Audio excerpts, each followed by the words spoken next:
redención. Esta es una de las palabras con las que podemos catalogar la vida y carrera de Ousmane Dembélé. Escuchen, hasta hace un año decenas de miles te consideraban como a una promesa fallida, pero hoy has demostrado que no. El Barça te catalogaba como a una de sus peores decepciones y sobre todo traiciones. Eras visto como la oveja rebelde o desganada del equipo. Y es que en algo los culés tendríamos razón, ya que te compraron por 150 millones. Llegas al club y las lesiones junto con los agónicos errores al grupo, y luego te vas a un rival directo en Champions como lo es el PSG, y para más te vas por solo 50 millones apenas. Eliminas a tu anterior equipo de la Champions y sin piedad te ríes de ellos en la cara, y ahora para más ganas la Champions al año siguiente como la máxima estrella del torneo. Estás a punto de alzar el Balón de Oro que prodigios como Lamine Yamal aspiraban. Ni siquiera Mbappé puede comprender el giro tan bestial que ha tenido el resurgimiento de tu carrera. A continuación conoceremos la historia completa de Ousmane Dembélé. Sobran las razones por las que el Barça no quiere saber de él, pero al mismo tiempo ya ha dejado saber que ni le importa. ¿Has entendido los pitos de la afición? Sí, pero pasa nada, es la vida. Hay pito en todo el estadio. Con un caparazón de plomo, Dembélé ha sido resistente a las críticas y hoy, pese a ello, se encuentra en la cúspide del prime de su carrera. Pero debe haber un porqué. ¿Por qué tanto desprecio o resentimiento de Dembélé hacia el equipo que apostó todo por él más de una vez? ¿De quién fue la culpa de que su carrera no terminase de reventar en el Barcelona? Para llegar a la conclusión de ello debemos conocer ambas caras de la moneda.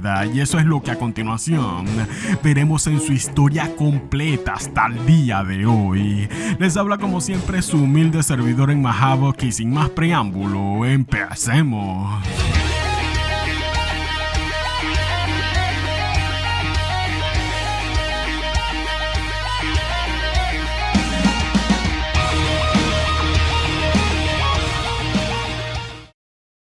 Mansour Ousmane Dembélé nació un 15 de mayo del año 1997 en Vernon, Francia. Proviene de una familia de origen africanos que fueron al país francés a buscar una mejor calidad de vida. Es el menor de 3 hermanos, pero aunque fuera el menor resultó ser el más problemático de todos. A diferencia de sus hermanos mayores, quienes sí se aplicaron a la escuela, Dembélé terminó siendo la oveja negra de la familia. Se fugaba de clases para ir a jugar fútbol barrial con sus amigos, quienes tenían formada una especie de pandilla que se dedicaban a cosas malas, pero Dembélé cuenta que nunca participó de ello y que únicamente compartía con esta pandilla cuando se trataba de solamente jugar al fútbol. Sus padres, en vista de que andaba con malas juntas, decidieron que optara mejor a dedicarse de lleno al fútbol, esto desde muy temprano. No importaba si abandonaba los estudios. Lo que verdaderamente le importaban a sus padres era que no creciera en medio de esa pandilla. Su tío lo entrenó, pero le diría que le faltaba más técnica individual. Por ello lo puso a jugar por un año al futsal o al fútbol de sala, para que despertara esa chispa y manejo con la pelota. Ya la velocidad la tenía, solo le faltaba eso, el dominio con el balón. A sus 17 años debuta en medio de adultos con el club Stade Rennais de la liga francesa. Allí daría destellos de su brutal destreza y rapidez con la pelota.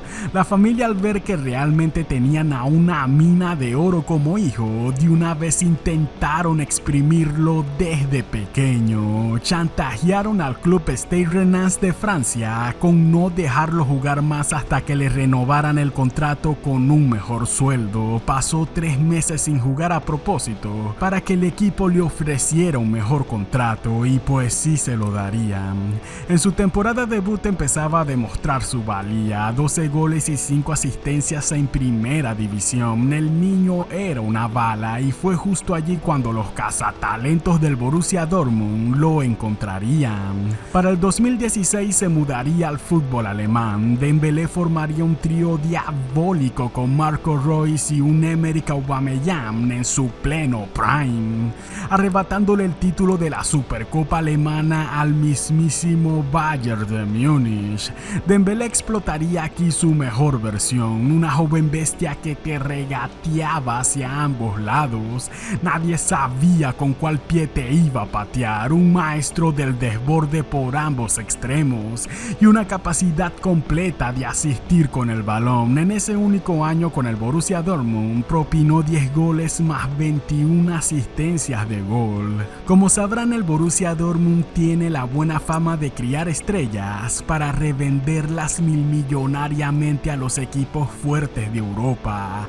Dembélé sería vendido al Barcelona, quien carecía de la recién salida de Neymar Jr. Necesitaban a un delantero con una explosividad similar, por ello pusieron su confianza en Dembélé y pagaron por él 145 millones de euros. 145 por un adolescente que apenas tenía 2 años jugando en la división adulta.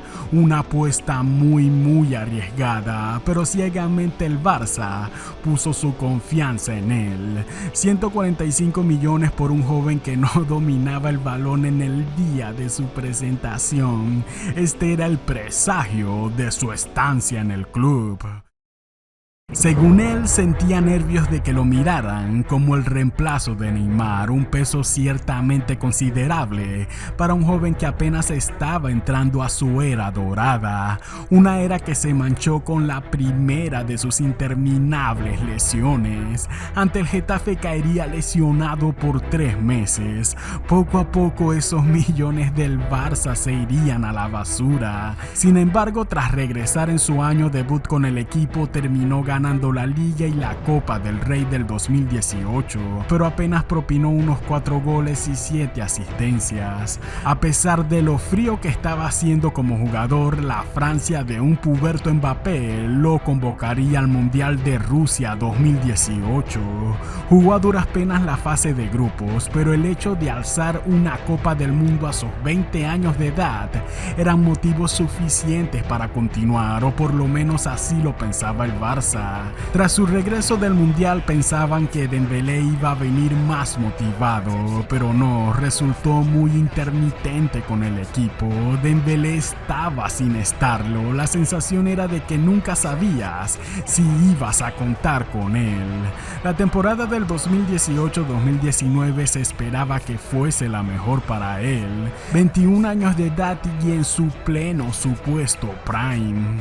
Pero amigos, como pudimos ver, resulta que no. Cuando todos esperaban algo de él, simplemente no estaba. Dembélé no aparecía. A Messi lo volvería loco, aún más en la Champions agónica del 2019. La última vez hasta el sol de hoy que el Barcelona tocó una semifinal. Miren, el Barça quería ganar el partido de ida ante el Liverpool 4-0. Messi se había desvivido esa noche y le puso en bandeja de plata el cuarto gol a Dembélé, todo para que este terminase regalándoselo a las palmas del portero.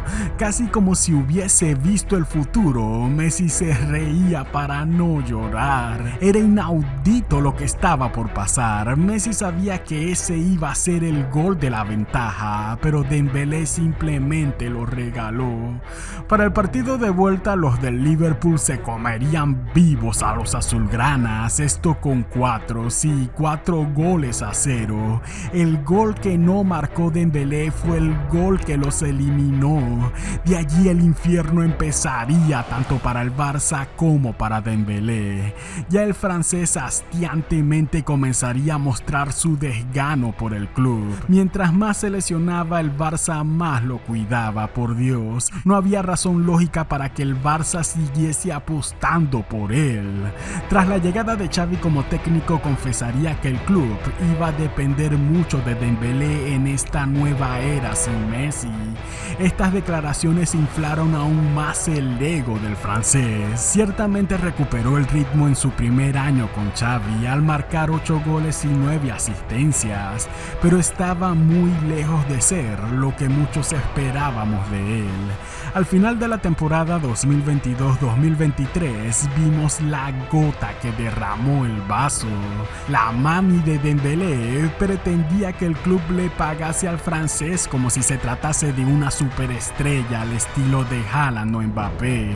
El presidente Laporta se negaría, es que es lógico, no podían subirle el sueldo a un jugador tan inconstante como él. Estuvieron 5 años esperando para ver su mejor versión, una versión que nunca llegó. Cada vez que empezaba a acumular buenos números se lesionaba, y así repetidamente temporada tras temporada, esto sin olvidar aquellos capítulos donde solía llegar tarde a los entrenamientos. La relación entre el Barça y Dembélé se rompió. El jugador a la primera llamada sería buscar los petrodólares de los jeques con el Paris Saint-Germain.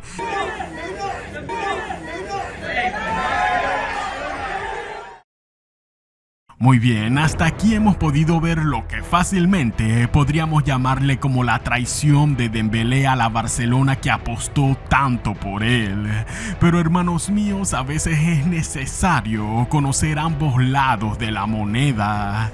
No es un secreto que Dembélé a viva voz guarda un resentimiento con la afición culé, y eso lo vimos cuando sin piedad hizo destrozos a la Barcelona de Xavi en la Champions del 2024. A tan solo 4 meses de su salida del club, allí lo vimos marcándole un golazo y provocando el penal que los dejaría eliminados en los cuartos de final, y para más se les reía en la cara dentro y fuera del campo. ¿Y por qué? ¿Por qué tanto descaro o resentimiento de Dembélé a la afición blaugrana? Nunca supimos a qué se debía esto, pero luego de tanto tiempo, hoy la verdad ha salido a la luz, y dicha verdad viene no por parte de él, sino por parte de la misma Barcelona. Miren esto, el exdirector deportivo del FC Barcelona, Robert Fernández, reconoce a viva voz que tanto la directiva del Barça, la prensa e incluso sus compañeros fueron muy duros con Dembélé. En una entrevista para el medio Sport, el exdirector deportivo del Barça durante el periodo del fichaje de Dembélé ofreció las siguientes palabras: con Ousmane no tuvimos la paciencia necesaria, ni nosotros ni ustedes como prensa. Sinceramente creo que maltratamos mucho a este jugador. Desgraciadamente tengo que decirlo así, de esta manera. Él no entendía muchas cosas. Vino muy joven a España y solía ser el más apartado del grupo. Además que se le hacía muy difícil el adaptarse en hablar nuestro idioma. Todo eso lo desequilibró. Y lástima, porque recuerdo que tenía unas condiciones extraordinarias. Estas palabras, como lo dije, son del exdirector deportivo de la misma Barcelona. Palabra que reveló hace un par de semanas apenas, dando un giro considerable a la opinión que podríamos tener sobre Dembélé. No digo que de la noche a la mañana dejó de ser la oveja rebelde que no quiso adaptarse al Barcelona, no, pero por lo menos las palabras de dicho director deportivo, la misma persona que lo llevó al club, dan ciertos destellos que desconocíamos y que nos ayuda a comprender un poco el otro lado, la otra cara de la moneda. Recuerden que lo que vemos por medio de las cámaras no suelen reflejar el 100% de la verdad. Además de jugadores, sobre todo recordemos que son personas. El desempeño de los futbolistas en el campo depende en gran parte en la estabilidad mental que posean. Dembélé a viva voz fue blanco de muchos momentos incómodos. Por esto y más, Dembélé, sin mediar palabras, dejaría a la Barcelona de Xavi para luego vengarse. Pero como lo dije hace un momento, tampoco es que quiero dar a entender que Dembélé ha sido la víctima total de este cuento, no. Gran parte de su mal rendimiento hace un par de años también caen sobre su culpa. Y esto lo supo entender bien el legendario Luis Enrique. Dembélé, al llegar al Paris Saint-Germain, también fue sancionado con multas por llegar tarde a diversos entrenamientos. Incluso llegó a estar de lado en el bando de Mbappé. Sí, en los últimos meses de Kylian con el equipo, allí lo vimos junto a él abandonando el estadio indisciplinariamente en una ocasión antes de que el partido finalizase. Luis Enrique, como sabrán, no tolera indisciplinas ni encontronazos, pero con nadie. Y cuando digo nadie, es nadie. Hace 10 años, tras diferencias verbales, tuvo los pantalones de sentar a Neymar y a Messi durante 3 partidos. Luego, 10 años después, en el PSG tendría las pelotas bien puestas para confrontar y decirle las 4 verdades a Mbappé y su falta de liderazgo en el PSG. Y ahora con Dembélé al inicio de esta temporada, tuvo los pantalones de confrontarlo también. Al llegar tarde Dembélé a un entrenamiento, Luis Enrique le diría a la prensa que lo sentaría en la banca. Esto por el simple hecho de que no lo siente comprometido. Dembélé se daba cuenta que con Luis Enrique las cosas serían distintas. No habría toleración para él. Allí tuvo que tomar la decisión o de terminar de botar su carrera a la basura o de disciplinarse y volver a salir en búsqueda de reencontrarse con su mejor versión. Luis Enrique puede ser duro, pero tampoco es alguien que guarda resentimientos. No, al ver que Dembélé se reintegraba pasionalmente al campo de nuevo, pudo ver que lo estaba dando todo, hasta la última gota de sudor y hasta el último de los segundos. Al fin supo que realmente podría contar con él para la dicha temporada gloriosa que apenas arrancaba. Mbappé ya no estaba, pero Dembélé al fin despertaba. Luis Enrique le daría la segunda oportunidad de su vida a Ousmane Dembélé, oportunidad que esta vez no desperdiciaría. El PSG dejó de ser una jaula de egos y ahora se convertiría en un equipo que le rendiría honor a la palabra fútbol. Como familia jugaron pulso a pulso cada partido. Dembélé se convirtió en el líder que Mbappé no quiso ser. Los números así hoy lo demuestran: 33 golazos y 13 asistencias de gol en esta gloriosa temporada, montándose al equipo al hombro cuando todo parecía estar caído. Fue figura en la aplastada del París al Manchester City en la fase de Liga de la Champions. Marcó un doblete bestial en el 10-0 global del PSG ante el Stade. Dembélé marcaría el gol agónico también que obligó a Liverpool a irse a penales, dándoles así su pase a cuartos. En la semifinal también marcaría un golazo sentenciando al Arsenal, y en la final daría una masterclass creando ocasiones de gol hasta de taquito. Fueron 2 asistencias por parte de Dembélé, esto en el primer gol de Doué y en el cuarto con Kvaratskhelia, dejándolo solo ante el portero. No había alzado bien la Champions cuando la UEFA ya lo estaba condecorando como el mejor jugador de la presente Liga de Campeones. La oveja negra, a quien muchos consideraban como a una promesa fallida hace un año, hoy es el claro favorito del Balón de Oro que se viene. En solo meses está a punto de lograr lo que a Mbappé le ha costado lágrimas de sangre. Ya alzó la Champions sin él, y ahora, por cómo van las cosas, el Balón de Oro también pinta para él. Incluso el mismo Luis Enrique así lo pide. Me gustaría recalcar que toda la gente se preocupa por a quién le voy a dar el Balón de Oro. Yo le daría el Balón de Oro solo por cómo ha defendido en esta final al señor Ousmane Dembélé. Eso es liderar un equipo desde la humildad, eso es liderar un equipo desde el liderazgo, y creo sinceramente que se merece el Balón de Oro sin ninguna duda, no solo por los títulos conseguidos, no solo por los goles, sino por cómo ha presionado, lo ha hecho toda la temporada, pero excepcionalmente en esta final. Esta ha sido una historia de redención como muy pocas, con 28 años de edad y con un caparazón de hierro repelando las críticas. Hoy Ousmane Dembélé se ha convertido en el máximo referente de Francia, siendo aplaudido hasta por el mismo Kylian, quien en su humildad hoy rinde honor a su gran amigo. Quien sí se mostró enfadado fue Marcos Thuram del Inter, quien al regresar a la selección francesa tuvo que aplaudir a Dembélé sufriendo la final que recién había pasado.